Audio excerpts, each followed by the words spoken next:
Hello, family. Welcome back to Reiki Healing Hope. And today we have a special video, my favorite videos, which are our wisdom videos. And today, long overdue, we're going to explain what Reiki is. And by we're, I mean me. I'm going to explain what Reiki is. So, if you are new to the channel, remember to like, comment, and subscribe, but most importantly to comment, because I love to hear what's going on with you.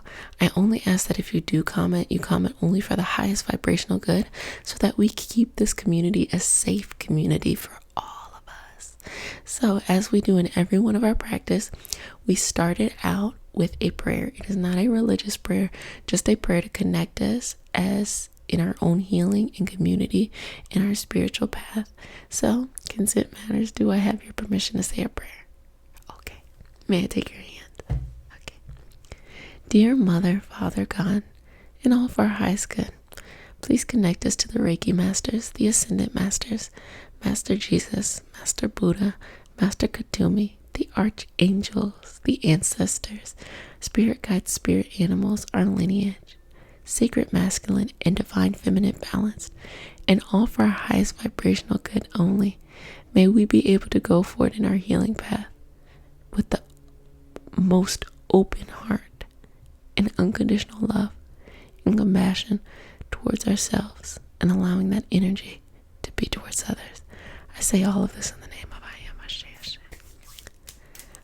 Okay, so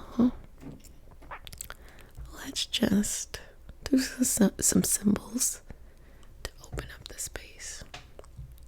And of course, this is our Reiki charge candle. So if anything comes up that you need to let go, any ahas, any sighs, you can go ahead and send that right here to the candle, which moves things on to its next evolutionary path.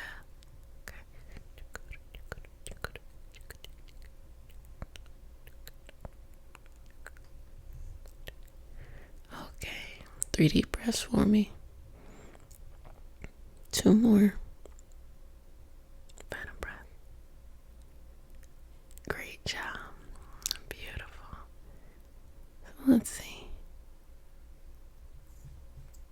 Get this going a little bit.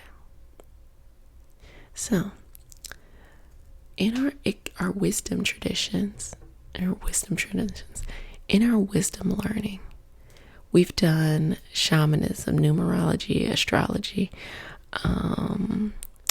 We did last week, which was pagan witches, Wicca. And this week, we're going to do Reiki. And I thought to myself, why didn't I do this as the first one? The channel is called Reiki Healing Hope. So,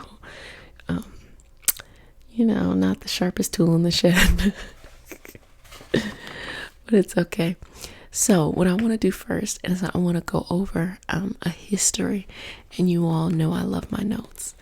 And just to explain what's going on with these wisdom learning, I just think it's so important that we all be, if we're interested, exposed to the different things out there.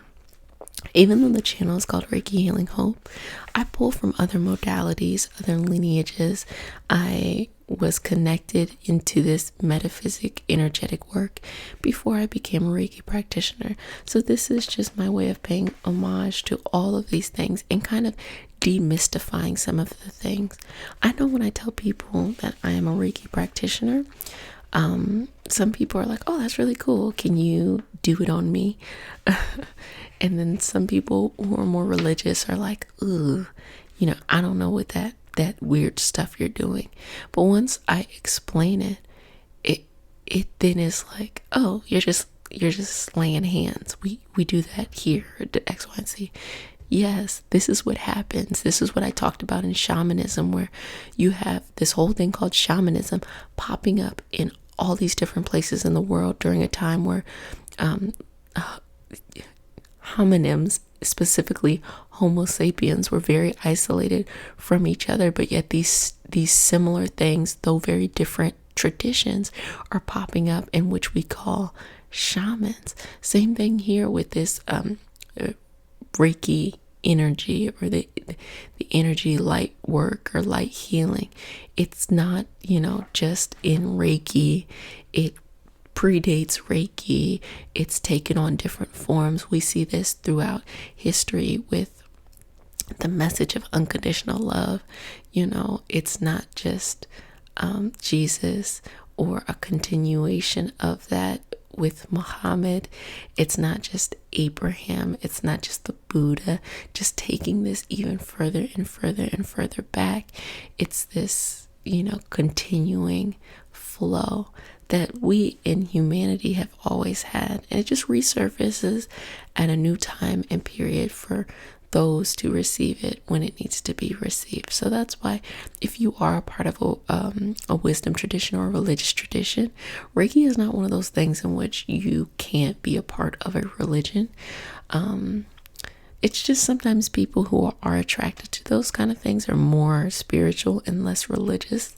But it's the same for yoga too. You can still be a part of a Abrahamic religious tradition. And I noticed that people in the US sometimes can get, not so much anymore for yoga, but before, up in arms, what's this stuff that you're doing, because they don't understand.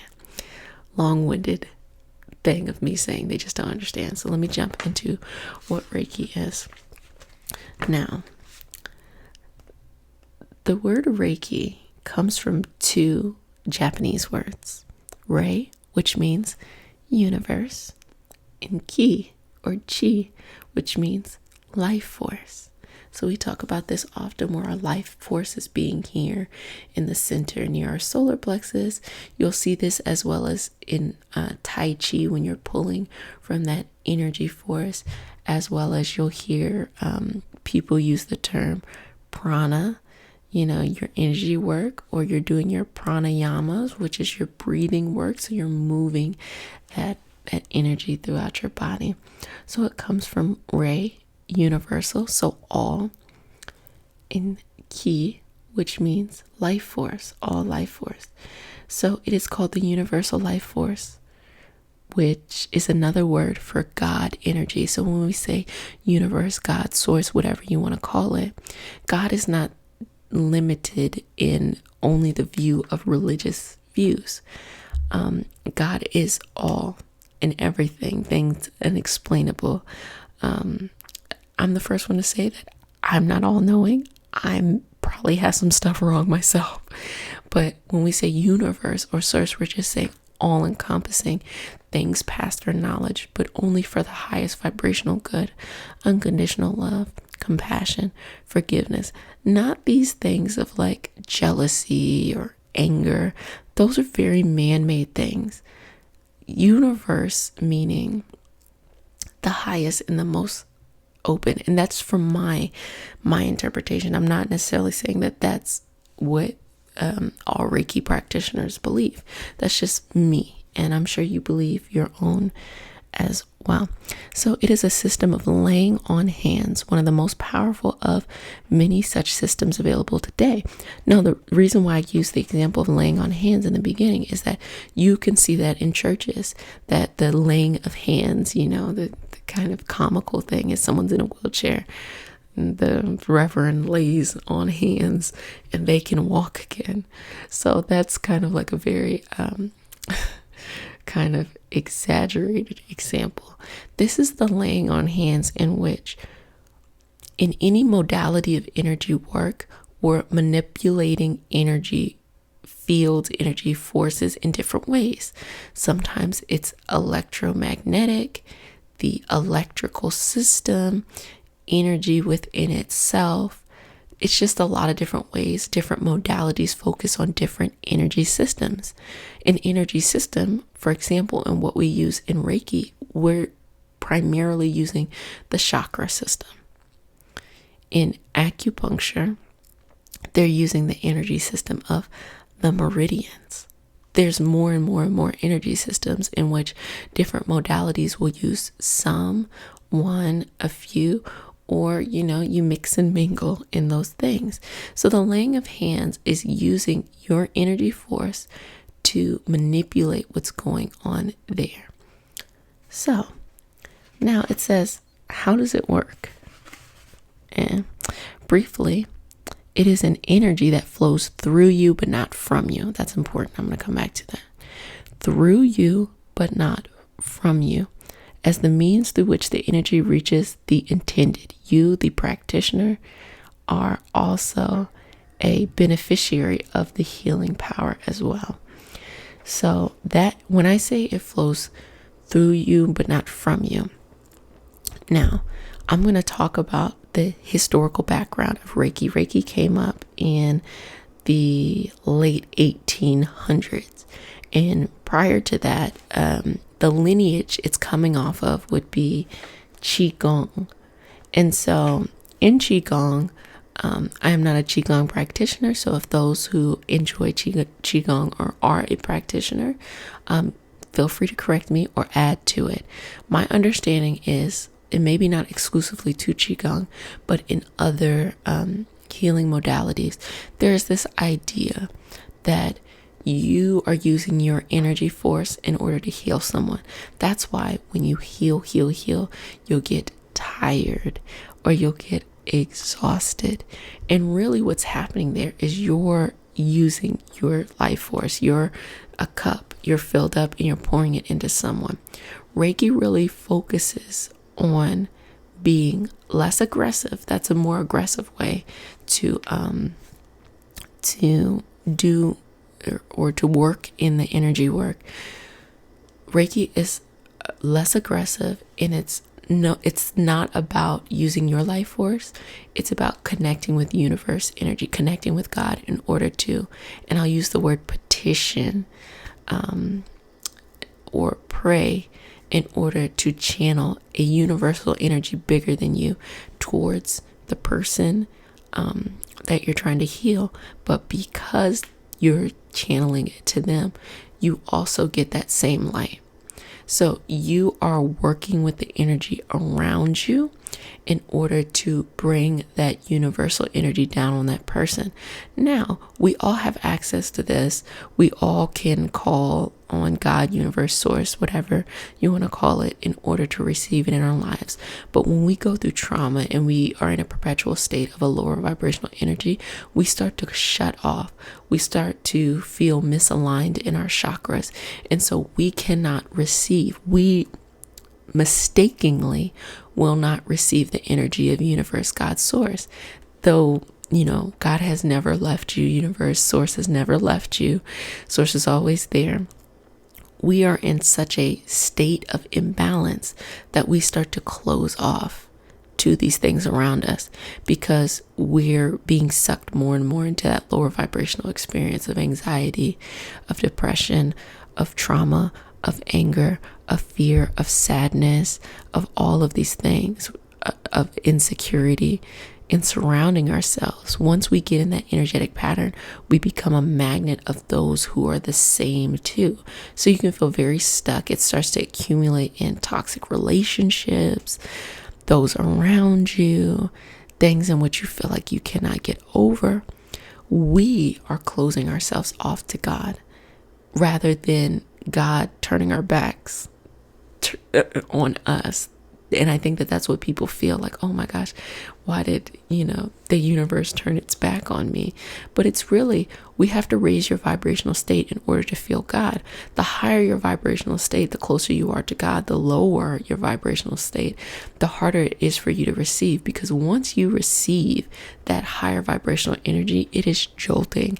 Sometimes it makes you sick. There's something in Reiki called the healing crisis, that if you go and get a Reiki treatment, and this could be in other modalities too, sometimes when you're bringing your soul back in your body, there are examples in which people have face trauma and their soul then hovers outside of their body because it doesn't feel safe in the body. When your soul goes back in your body, it is such a jolting thing for the physical body that you can get sick, you can get a cold, you can get, diarrhea, because your body actually has a visceral reaction to this happening because you're forcing your body to raise its vibrations much higher, and then you have to do the work to keep it going. So getting your vibrations higher is the most important thing. But it really starts with understanding that God hasn't turned, God's back on you. The universe isn't, conspiring against you. It's more of, you have to be open and receptive to connecting with the universe, and also understanding that in no situation, and I know this very certainly, are you going to be able to go through life and nothing happen to you. There's going to be life experiences that happen to you. And if you're deep in trauma, unfortunately, everything seems scary and you feel like you don't know how to adjust to these things. But understand that when things show up in your life, they can either be a challenge, which turns into an opportunity, or they can be a trauma. A challenge means you're bobbing and weaving, you're ducking, you might, trip and fall, you might be there for a while and you get back up and you keep it going. A trauma is something happens to you and you let it completely consume you. So if you have ever been there or you're there now, understanding that just simply saying, God, I receive you, please lift me up, or universe or source. And I personally say, even though I feel like using the term God is easiest, unfortunately, sometimes there's some trauma behind using the word God too. We've seen a lot of wisdom traditions in a very man way use the word God in order to persecute or discriminate. The same place that beat you up is now the same place that you must come and find refuge. And I think that becomes this weird trauma that goes back and forth. So if you need to change the name to universe, to source, to unconditional love, compassion, whatever it is you need, give yourself permission to do that so that you can connect with universe, source in a different way and not the way of a limiting belief. So let me jump back in here. So it says, so here's the historical background. It says, the Reiki that we study is the Ensui method, which is originating from Dr. Mikao Ensui. There are hundreds of other Reiki traditions, each using or having their own specific origins, each associated with a particular master. The early history of Dr. Ensui varies, according to William Rand, the originator of the Karuna Reiki, who did comprehensive research on him. He was born into a rather well-to-do family in a small village of Taniya. So it's in Japan, so correct me or someone give me the pronunciation. But my apologies, Taniai in Japan in 1865. As a young man, he traveled extensively in his quest to expand his knowledge. He learned a healing modality called Kiko, which today is commonly known as Qigong. Then, this practice was very tedious and draining since it involved intensive study, storing of energy, giving the energy to the recipient, which then totally depleted the practitioner, then repeating that same cycle. So he married, he had a family, and through 1914 he was a successful businessman, and then he became a Buddhist monk. His business failed, but in his quest to gain a spiritual knowledge, he went to Mount Kuruma, a sacred place in Japan, for 21 days to retreat, to fast and meditate. And it was there that he had a life-altering experience. While meditating under a waterfall that was known to open the crown chakra, he felt a powerful new energy entering in his body. He saw a group of symbols in his mind's eye that formed the basis of the symbols that are used in Ensui Reiki. He tried the energy on himself, then came home and shared it with members of his family, then decided to share it with others. So that's why it's really important in Reiki that there are symbols. So when I say traditional symbols, I'm talking about the symbols that Dr. Ensui used. But there are unlimited amounts now, especially depending on the lineage. So it's no longer just those few symbols. As they started to go in and do more and more work in on on people, they started to use different symbols for different type of illnesses, and it goes on. So that's where it started, but it keeps going. So how did it get here? Or how did it move towards the West? So he opened a clinic in Tokyo in 1922, and then there was an earthquake in 23, and it left a lot of people hurt and injured in that area. So then in 1925, he had trained 17 master practitioners and opened a larger clinic outside of Tokyo. So that's when we really start to see the lineage spread. Now, he ended up dying in 1926 of a massive stroke, and it was just all of a sudden. In one of his master practitioners, Hayashi, Dr. Hayashi, who is the important name of the lineage that continues to go on, he continued to run the clinic, and then he started to develop it further. And so talking about different symbols and attuning people, attuning meaning you're bringing people into in order to perform Reiki. So Hayashi, Dr. Hayashi, then treated a patient named Mrs. Takata, and she was from Kauai, one of the Hawaiian islands, and this is where it's important. Mrs. Takata, she came with a tumor, asthma, appendicitis, and gallstones, and through this treatment, she was being told that she needed to have an operation. She didn't want to. She went and saw Dr. Hayashi, and then she not only was healed from that, but she then learned, she became attuned herself. She took that to Hawaii, and she started to attune people. So the reason why it's she's so interesting is because that's really how, at least in the US, we start to get the origins of how this showed up. And what she was doing is that in your lineage of Reiki, some people feel as though that, and you see this in a lot of energy work, what you had to pay in order to become attuned, to become a practitioner, is your lineage, and you have to continue that if that is what your teacher tells you you need to do. Now, what she was doing is that she would attune people for a reasonable amount for the levels. There are 3 to 4 levels, and when I say 3 to 4 levels, there's level 1, 2, and 3.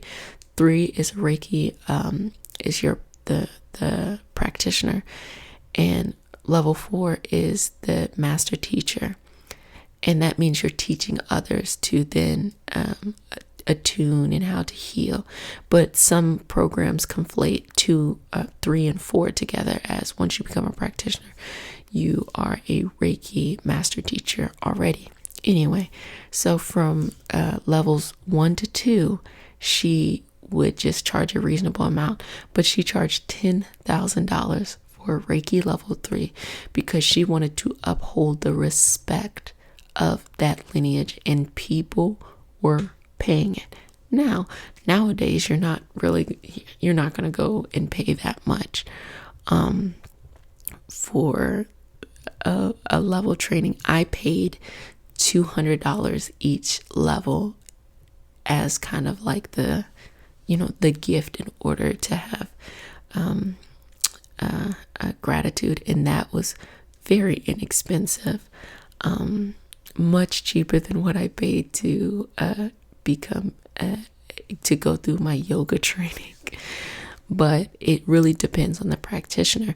But most importantly, some people do choose to share this knowledge for free, but I actually am one of those people who feel like you can charge a reasonable amount, but it is true, the higher that you charge something, the more reverence people have for it. That doesn't mean you need to be greedy. It just means that if someone is really going to take it serious, if you paid $10 for something, if you get lazy, you're out of $10 and you're not worried about it.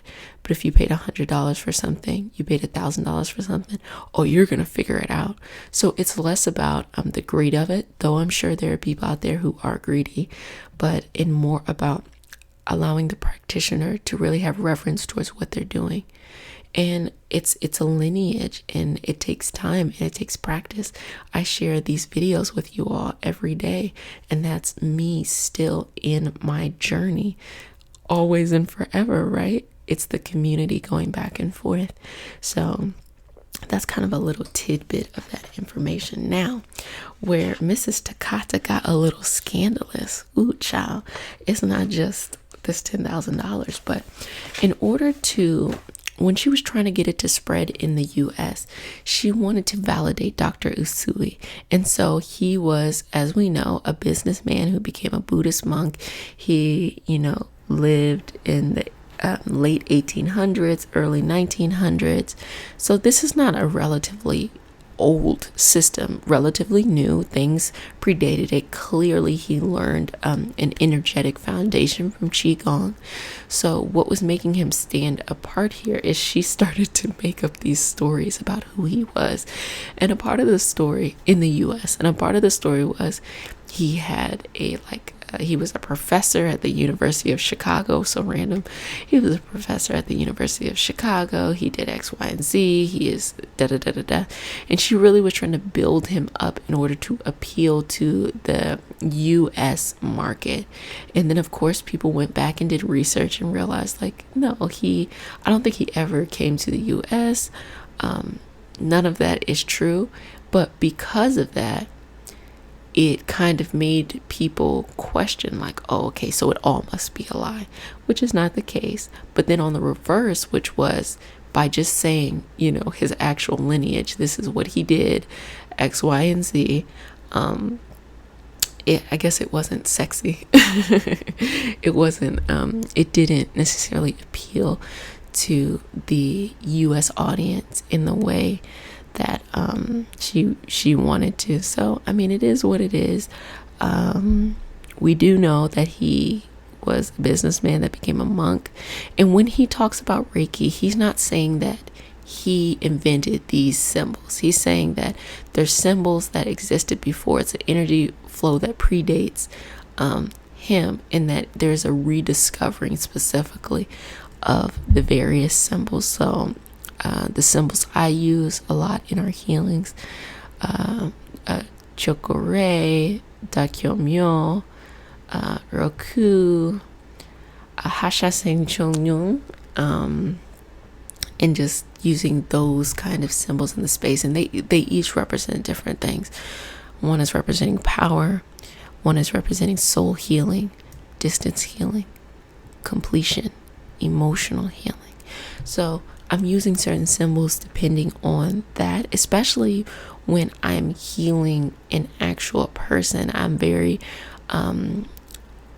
deliberate in what I'm using in that moment that suits them, as well as blessing the space of physical healing. I'm blessing the space, making sure that the symbols are all there. When I do my energy healing group, energy healing circle, when I have people there, making sure that those symbols are blessed in the room, going over each person. If there's a time where I need to use this symbol again, I will, but I don't necessarily need to do that often. But now for my opinion on it all. I definitely love Reiki, and the reason why I started to utilize Reiki is because I was going through health issues myself, and I went to someone because I was looking for someone who was clairvoyant. And what did I end up finding was someone who had that gift, as well as they were a Reiki practitioner and they were a teacher. And so I had such a strong love for her. Her name is Alice Alicia Jones. She's in the Northern Virginia area. Such a loving, compassionate person. She's lived in this area for a long time, originally from Poland, has a very interesting story and full of youth. She's in, I think, her 70s, but just like, you'll look at her and she's going to run a marathon, full of energy. And she then ended up being my teacher. But I came to her several times to understand what was going in these issues, these health issues I had. And we rarely even got to the Reiki itself. She was talking to me and understanding these deep concepts. Like, we talked about Atlantis and Lemuria, and we talked about these other things, and these things that I was like, oh my gosh, I forgot. It's like the moment I was with her, I was like, I forgot. Oh, I remember again. So it was almost like destined for me to meet her, because it was a reignition to my healing work and my path into doing all of this. And a part of it was needing to heal myself. So in wanting to heal myself deeper, then I went through, my training itself, and then I got to share those things, not just what I learned in Reiki, but what I had learned before, what I had known as a yoga teacher, what I had known as a meditation practitioner, what I had known just being a friend and working through, what I had known through my own traumas to bring into space in order to facilitate experiences. But what I try to lead with is, number one, you have the power, and I want you to know that you have the power. I don't want you to ever look at me as the person with the power or the person with all the answers. I'm simply here to facilitate a space in which you take your power and you own that power. I also want it to be known that we have to raise our vibrational experience. Everything that happens to us, happens so that we understand, and we can drown under it, or we can use it as an unlimited power source in order to move things forward. So it's not that anyone's life is perfect. It's more of like when life gives you lemons, you make lemonade. And so that kind of work, and pulling from all the other practitioners I've used before I went to her. Of course, I had seen a shaman. I didn't realize I was seeing a shaman for many years, and those who are clairvoyant and work in tarot work. So I really, have a reverence and a respect for energy practitioners and those working in the space. I didn't realize I was already in the space. That's why there was such a disconnect of like, I am one of those people, and I was doing this work specifically in meditation. I did meditation for well over 15 years, not just on myself, but with others. And I started to realize that I have a good voice, so I'm often complimented on my voice. But more importantly, I'm really, really good at helping those through emotional experiences, because I've just had so much work. I've had such time of contemplation. I've been blessed to be around so many different healers who gave me insight in my own. And I believe most importantly, and the strongest, in boundaries. If I ever went to a practitioner and I felt like this is getting a little guru-y, by what I mean by that is meaning not in a negative way, but like when people start to look outside of themselves and need this person, this human person, to be everything and all things. No, I don't want that. I want the person to go within themselves and to see that there. And I love to facilitate a space. I love to answer any questions that I can, but I need you to walk away and know that if there's a time where you're like, okay, I think I'm tired of this, I want to get some energy somewhere else, feel free to do that. That is the point. We all need different streams and different sources of energy, to flow into our lives, and to not necessarily feel like there's only one way. So though this is called a Reiki Healing Home, know that it is open as we continue to search and go through and to merge all of these different modalities as well for our ultimate healing journey. So I hope you all really, really, really enjoyed the practice today, which was a wisdom video on what is Reiki. So if you want to add anything, you feel free to add. But until next time, if no one has said it to you, I'm going to go ahead and say it to you today. I love you. I'm so happy for you. And one more thing, I am thinking not the beginning of the year, probably mid next year, that I will start taking on students who want to learn. But I really want to take this time in order to craft all of the knowledge in a way and create like a learning management system. That's just fancy talk for like how would someone be able to receive the content in a way that is most stimulating and most personal for them. So that's something that I've definitely been throwing around in my head to really start to attune people, because as of now, I love working with people, healing people, but as you know, I like to talk about this wisdom stuff too, so that seems like that would be a fun thing to do. But definitely a small group, probably like maybe 1 to 3, even that, and really me developing a curriculum for that, and one that makes sense to everybody has lives, so respecting that. But until then, of course, I'll update you, and you get much quicker stuff on IG. I'm really active with that nowadays. But until next time, I'm off my soapbox. Love you.